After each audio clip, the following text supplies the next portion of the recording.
ምንም እንኳን በዚህች ምድር ስንኖር ሁላችንም ጊዜያችንን ጠብቀን በተጻፈልን ዕለት የምንሄድ ቢሆንም ድንገት ግን ሀገራቸውን ወይም ክለባቸውን ለማገልገል በተሰለፉበት ሜዳ ላይ በድንገት ሕይወታቸው ሲያልፍ ማየት እጅግ ልብን የሚሰብር አጋጣሚ ነው።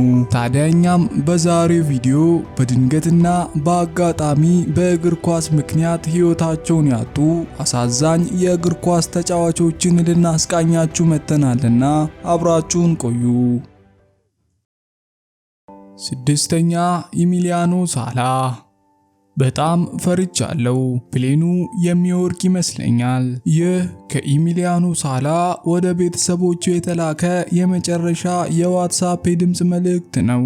እንደ አውሮፓውያን አቆጣጠር 2019 ጃንዋሪ 21 ላይ ነበር ኢሚሊያኖ ወደ አዲሱ ክለቡ ካርዲፍ ሲቲ ለመሄድ ከአርጀንቲና ወደ እንግሊዝ ለማቅናት የተዘጋጀው።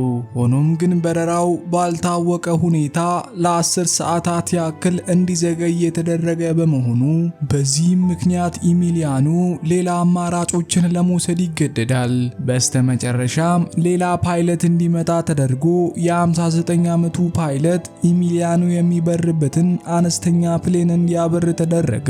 ታዲያ ፓይለቱ የማብረሪያ ፍቃዱ ያልታደሰ ቀኑ ያለፈበትም ጭምር ነበረና በረራው በድንገት እክል ገጠመው። ከምሽቱ 1 ሰዓት ላይ በረራው በሰላም ቢጀምርም እንደተነሳ ብዙም ሳይቆይ ግን ፕሌኑ ከራዳር ውጪ ሆነ። ይህንንም ተከትሎ አደጋ ገጥሞት ይሆናል በሚል ጥርጣሬ አሰሳ ይደረግ ጀመር። ለአሰሳው የተሰማሩት 3 ፕሌኖች፣ 5 ሄሊኮፕተሮችና 3 ሕይወት አድን መርከቦች ቢሆኑም ለ24 ሰዓታት ያክል ፍለጋ ቢደረግም ምንም አይነት ፍንጭ ግን ሊገኝ አልቻለም ነበር። የኢሚሊያኖ ቤተሰቦች ግን ይህንን ሰምቶ እጃቸውን አጣጥፎ መቀመጥ አልፈቀዱም ነበርና የልጃቸውን መጨረሻ ለማወቅ ከክለቡ በተደረገላቸው የገንዘብ ድጋፍ ፍለጋቸውን በተጠናከረ ሁኔታ ያካሂዱ ጀመር። በዚህም በአሳዛኝ ሁኔታ የኢሚሊያኖ ሳላ አስክሬንና የአውሮፕላኑ ፍርስራሽ ከባህር ውስጥ ሊገኝ ቢችልም የፓይለቱ አስክሬን ግን አሁንም ድረስ አልተገኘም። ታዲያ ይህም በእግር ኳሱ ዓለም እጅግ ልብን የሚሰብር አጋጣሚ የነበረ ሲሆን የቀድሞ ክለቡም በዚሁ መልኩ ኢሚሊያኖ በተጫወተበት ሜዳ አስቦታል። አምስተኛ ጆዲ ሉኮኪ።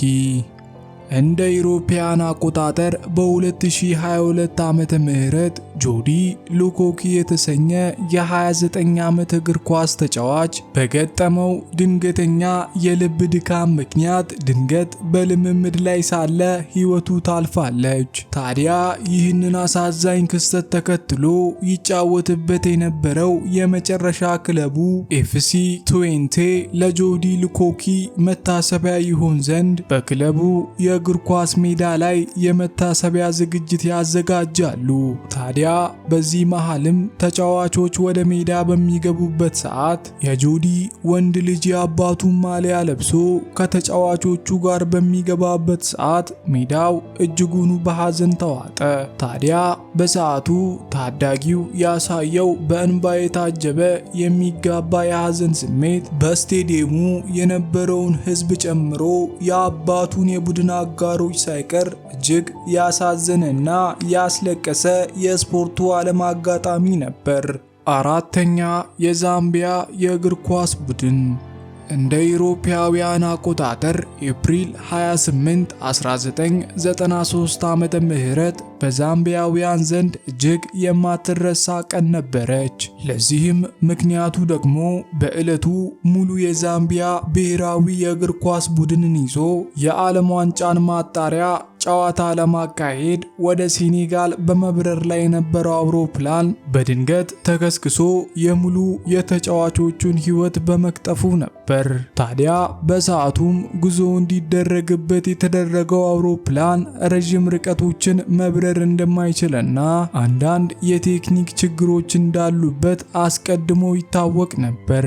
በዚሁ ሙሉ የእግር ኳስ ቡድኑ በረራቸውን እንዲያካሂዱበት የተመደበላቸው በረራውም ሌሎች ትራንዚቶች ላይ እያረፉና ነዳጅ እየሞሉ እንዲበር የተደረገ ሲሆን የመጀመሪያውን ትራንዚት በሰላም ካጠናቀቁ በኋላ ዳግም ጉዞ በተጀመረበት በጥቂት ሰዓታት ልዩነት ውስጥ ነበር። ምክንያቱ ባልታወቀ ሁኔታ የአውሮፕላኑ አንደኛው የሞተር ክፍል በመፈንዳቱ ፕሌኑ ከጥቅም ውጪ የሆነ ሲሆን አውሮፕላኑም በቅጽበት እየተምዘገዘገ ከስሩ ወደ ነበረው ባህር ውስጥ በመስጠም በአሳዛኝ መልኩ በውስጡ የነበሩትን የ30ውንም ተሳፋሪዎች ሕይወት ቀጥፏል።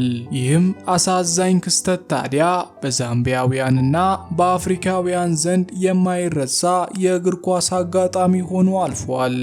አብዱሃክ ኑሪ አብዱ አያክስ አምስተርዳም ለተባለ ቡድን ይጫወት የነበረ ባለተሰጥኦና ብዙ ተስፋ የተጣለበት ተጫዋች የነበረ ሲሆን ገና በ20 ዓመት ዕድሜው ለደች የእግር ኳስ እድገት ከፍተኛ ሚና ይኖረዋል ተብሎ በብዙዎች ተስፋ የተጣለበት ቢሆንም እንደ አውሮፓውያን አቆጣጠር ጁላይ 8 2017 ከኦስትሪያ ጋር የነበረው ጨዋታ ላይ የተከሰተው ክስተት ግን ይህንን ተስፋ ያጨለ ነበር። አብዱ በገጠመው ድንገተኛና አደገኛ የልብ ህመም ምክንያት ሜዳ ላይ ራሱን ስቶ ይወድቃል። የሕክምና ቡድኑም ባደረገለት ርብርብ ህይወቱ መትረፍ ቢችልም ወደ አንጎሉ በሚሄደው የኦክሲጅን መጠን ማነስ ሳቢያ ግን የደረሰበትን ከባድ የአእምሮ ጉዳት ግን መመለስ ሳይችሉ ቀርተዋል። በዚህም ምክንያት አብዱ ኮማ ውስጥ እንዲቆይ የተደረገ ሲሆን ይህም በአድናቂዎቹና በቡድን አጋሮቹ ብሎም በቤተሰቦቹ ዘንድ ከፍተኛ ሐዘንን ያስከተለ ነበር። ክለቡም ይለብሰው የነበረውን 34 ቁጥር ማሊያ እንደ አውሮፓውያን አቆጣጠር በ2020 ዓመተ ምህረት ለሱ ክብር ሲባል ማንም እንዳይለብሰው ወስኗል። አብዱ ከ3 ዓመታት የኮማ ቆይታ በኋላ ዳግም ራሱን ማወቁ ቢነገርም በደረሰበት ከባድ የአካል ጉዳት ምክንያት ከእግር ኳስ ዓለም እንዲሰናበት ተገዷል። ይህም የበርካቶችን ልብ የሰበረ አሳዛኝ ክስተት ሆኖ አልፏል። ሶስተኛ ማርክ ቪቪያን ፎይ በፈረንጆቹ 2003 ጁን ላይ በነበረው የኮንፌዴሬሽን የዋንጫ ምድብ ጨዋታ ላይ ካሜሩንን ከኮሎምቢያ አገናኝቷታል። ታዲያ ጨዋታው እየተደረገ ባለበት ሰዓት አንድ ዓለምን ያስደነገጠ ክስተት ተፈጠረ። ይህም በጨዋታው አጋማሽ ላይ ማርክ ቪቪያን ፎይ የተባለ ተጫዋች ድንገት ራሱን ስቶ ወደቀ። ታዲያ ይህን ጊዜም ያለምንም የሚታይ ምክንያት ራሱን ስቶ የወደቀውን ፎይን ለማከም በፍጥነት የሕክምና ቡድኑ ወደ ሜዳው በመግባት ማርክን ወደ ህይወት ለመመለስ ጥረት ቢያደርግም ጉዳዩ ግን ከበድ ያለ የልብ ኬዝ ነበረና ያደረጉት ጥረት ሳይሳካ በመቅረቱ ማርክ በድንገት ህይወቱ ልታልፍ ችላለች። ታዲያ ይህ ቅስፈትም በስቴዲየሙ ላሉት ብቻ ሳይሆን በቴሌቪዥን ስክሪናቸው ለሚመለከቱት ጭምር እጅግ ልብ የሰበረና እንባ ያራጨ አጋጣሚ ሲሆን ማርክ ለሀገሩ ካሜሩንም ሆነ ለመላው ዓለም ታዳጊ የእግር ኳስ ተጫዋቾች እንደ ምሳሌ የሚጠቀስና ከፍተኛ ተወዳጅነት የነበረው ኮከብ ነበር።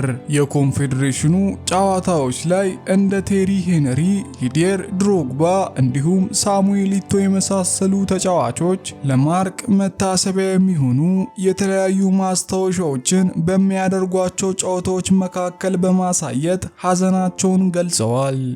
ሁለተኛ ኢንድሬስ ኢስኮባር ጊዜው እንደ አውሮፓውያን አቆጣጠር 1994 ዓመተ ምህረት ነው። አሜሪካ ባዘጋጀችው 15ኛው የዓለም ዋንጫ ላይ አዘጋጇ አሜሪካ ከኮሎምቢያ ጋር ለጥሎ ማለፍ ተገናኝተዋል። ጨዋታውም ተጀምሮ በሜዳዋና በደጋፊዎቿ ፊት የምትጫወተው አሜሪካ በርትታለች። ታዲያ ጥሎ ማለፉን መውደቅ የማይታሰብና የሞት ሽረት ጉዳይ ነው። ነገር ግን ኮሎምቢያን ብትሆን የዋዛ አልነበረችምና ውድድሩ እጅጉን ተጧጡፏል። ጨዋታው ከእግር ኳስ ጨዋታ ባለፈ የሁለቱን አገር የወቅቱን ፖለቲካዊ ጉዳዮችንም ጭምር ይዟል። ታዲያ በጨዋታው 34ኛ ደቂቃ ላይ በለስ ያልቀናው የኮሎምቢያ ተጫዋች ኢንድሪየስ ኢስኮባር ለአሜሪካውያን የማለፍ ምክንያት ለሀገሩ ደግሞ ከዓለም ዋንጫ የመባረር ምክንያት የሆነችዋን ግብ በገዛ መረቡ ላይ አሳረፈ። ታዲያ በዚች ጎል መቆጠር ምክንያት ሀገሩ ኮሎምቢያ ከዓለም ዋንጫው ተሰናባች ሆነች። ኢንድሪየስም ከዚች አሳዛኝ ክስተት በኋላ ወደ ሀገሩ ኮሎምቢያ ከተመለሰ ከጥቂት ቀናት በኋላ ከጓደኞቹ ጋር ለመዝናናት በምሽት መኪናውን አስነስቶ ወደ መዝናኛው ስፍራ ያቀናል። ምሽቱም እንደተጠበቀው የሄደ ይመስል ነበር። ተዝናንቶና ከጓደኞቹ ጋር ጥሩ ጊዜ ካሳለፈ በኋላም ወደ ቤት ለመመለስ ወደ መኪና ማቆሚያው እያመራ በነበረበት ወቅት ግን ሁለት የማያውቃቸው ሰዎች ወደ እሱ መቅረብ ጀመሩ። ታዲያ ፍጹም ባልተጠበቀ ሁኔታ ሁለቱ ሰዎች በቅስፈት ሽጉጣቸውን በመምዘዝ 6 ጊዜ ኢንድሪያስ ላይ ተኮሱበት።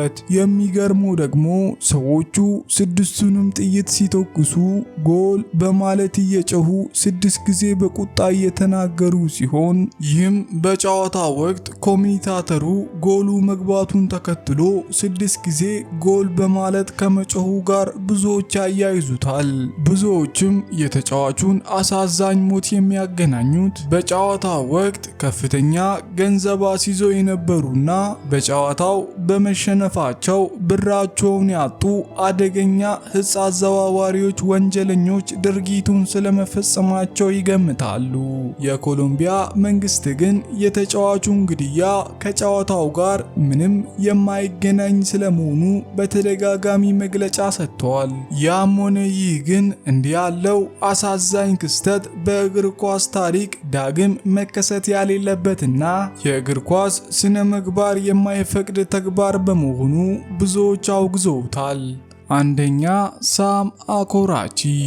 ሳም እጅግ ከፍተኛ ብቃት አላቸው ከሚባሉ ናይጄሪያውያን አማካኝ ተጫዋቾች መካከል ዋነኛው ሲሆን እንደ ሮማ ላሉና ለተለያዩ ታዋቂ የአውሮፓ ክለቦችም የመጫወት እድልን ያገኘ ነበር።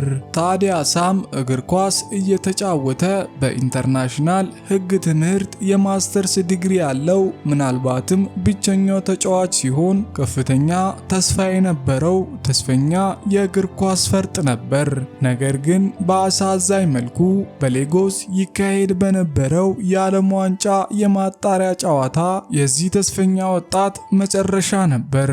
ሱፐር ኤግልስ በወቅቱ ዘግሪን ኤግልስ በመባል የሚታወቁት የናይጄሪያ ተጫዋቾች ከአንጎላ ጋር በሌጎስ ሲጫወቱ በነበረበት ወቅት 77ኛው ደቂቃ ላይ ነበር ባልተጠበቀ ሁኔታ የክለባቸው ድንቅ ተጫዋች የነበረው ሳም በድንገት ራሱን ስቶ ሜዳው ላይ ተዘረረው። ወዲያውኑ በስትሬቸር ከሜዳው እየተወሰደ በነበረበት ወቅት በአሳዛኝ መልኩ ሕይወቱ እዛው ሜዳ ውስጥ ያለፈች ሲሆን ታዲያ ይህም የሆነው ገና የሕክምና ባለሙያዎች ሳያዩት ነበር። ለሞቱም መንስኤ የነበረው በከፍተኛ ሁኔታ የጨመረው የደም ግፊቱ እንዲሁም የልቡ መጠን ከመጠን በላይ መጨመሩ ምክንያት ነበር። ይህም ለናይጄሪያውያን ከባድ ሐዘንን የፈጠረ ከመሆኑም ባሻገር ገና በ25 ዓመት ዕድሜው መቀጨቱ ከፍተኛ ቁጭት የጫረ ክስተት ነበር።